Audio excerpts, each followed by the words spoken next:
25 سفر مظفر آج اعلیٰ حضرت کا عرس ہے.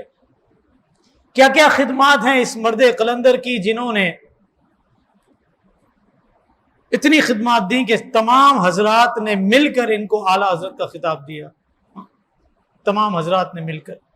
ہاں، جنہیں مفسر کہا جائے تو بھی بجا ہے، جنہیں محدث کہا جائے تو بھی ٹھیک، اگر صوفی کہا جائے تو بھی غلط نہیں ہے. صوفی بھی تھے، مجتہد مجدد، یہ بھی درست ہے. مدرس کی حیثیت سے بات کریں، تقریر کریں، مقرر کی حیثیت سے بات کریں، قاطع بدعت ہوں تو بھی اپنی جگہ مسلم، اور احیاء سنت کے لیے باغ دوڑ سنبھالیں تو بھی ان کی اپنی شان. الغرض جس نام سے، جس لقب سے، جس ٹائٹل سے ہم ان کو لے کر چلیں، ہر عنوان کے ساتھ ان کی بے تحاشا گراں قدر خدمات ہیں. واقعی صرف لفاظی کی بات نہیں ہے. کسی ایک فن پر بھی اگر ہم اعلیٰ حضرت پر ریسرچ کریں تو میرے آپ جیسے لوگوں کی زندگیاں ختم ہو جائیں. اعلیٰ حضرت علیہ رحمہ کی خدمت کا میں اور آپ حق ادا نہیں کر سکتے. 50 علوم پر جس شخص کو مکمل مہارت حاصل ہو، ہزاروں کتابیں دے کر اس دنیا فانی سے رخصت ہو جائیں کہ آج کتنی کتابیں ہم تک پہنچی نہیں، اور جو ہمارے اکابر علماء کے پاس کتابیں موجود ہیں تو ایسی کتابیں بھی موجود ہیں جن کو سمجھنے والا آج کوئی نہیں ہوئے زمین پر. کس زبان میں، کس فن میں وہ کتابیں ہیں. ایسے عظیم مفکر رہنما کی کتنی قدر ہونی چاہیے، کتنی اہمیت ہونی چاہیے، کتنا ہمیں ان کو سننا چاہیے، سمجھنا چاہیے. یہ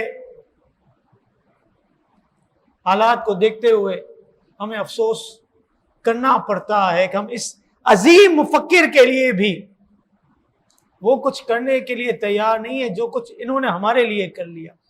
جو شخصیت روزانہ 1.5 سے 2 گھنٹے رات کو آرام کرتی ہو اور دن کے 22.5 یا 22 گھنٹے دین اسلام کے لیے جس نے وقف کر دیے ہوں، جس نے زندگی کے ابتدائی 3 سال اور پھر 11 سال، 3 سال بچپن کے اور 11 سال تعلیم و تربیت کے بعد 52 سال کے آس پاس یا 58 سال جنہوں نے فتویٰ نویسی کو دے دیے ہوں، اس شخصیت نے کتنے فتاویٰ لکھے ہوں گے اور کتنا کچھ کیا ہوگا، یہ میں اور آپ شمار تک نہیں کر سکتے. جس شخصیت کو 7,000 صحابہ کرام کے نام ازبر یاد ہو، 7,000 صحابہ کرام، کتنا مقام و مرتبہ ہوگا رب کی بارگاہ میں اس شخصیت کا. اگر میرے آپ جیسا شخص ان کے لیے گھنٹہ، 1.5 گھنٹہ، 2 گھنٹہ بھی اگر نہیں نکالتا تو میرے آپ کے لیے محرومی ہی محرومی، اور کیا کہا جا سکتا ہے. خیر، اللہ تعالی ہم پر کرم فرمائے. صحابہ و اہل بیت سے محبت، اس وقت جو حالات ہیں نا ہمارے ہاں، ہر صحابی سے محبت ہونی چاہیے، اور تمام صحابہ حضور کے قطعی جنتی ہیں. کلہم عدول، حضور نے خود فرمایا سب کے سب عادل ہیں. ایک کی محبت میں دوسرے کی شان میں کمی بیان کر کے اہل سنت و جماعت کا وتیرہ تو کبھی بھی نہیں رہا. ہر دور میں صحابہ اور اہل بیت سے محبت کے تقاضوں میں افراط و تفریط نظر آتی رہی ہے. کہیں صحابہ کی محبت میں اہل بیت کی شان میں، اور کہیں اہل بیت کی محبت میں صحابہ کی شان میں دست درازی. حالانکہ قرآن کا مطالعہ کریں نا، قرآن کا، تو اللہ تعالیٰ نے سب کے ساتھ بھلائی کا وعدہ فرمایا ہے.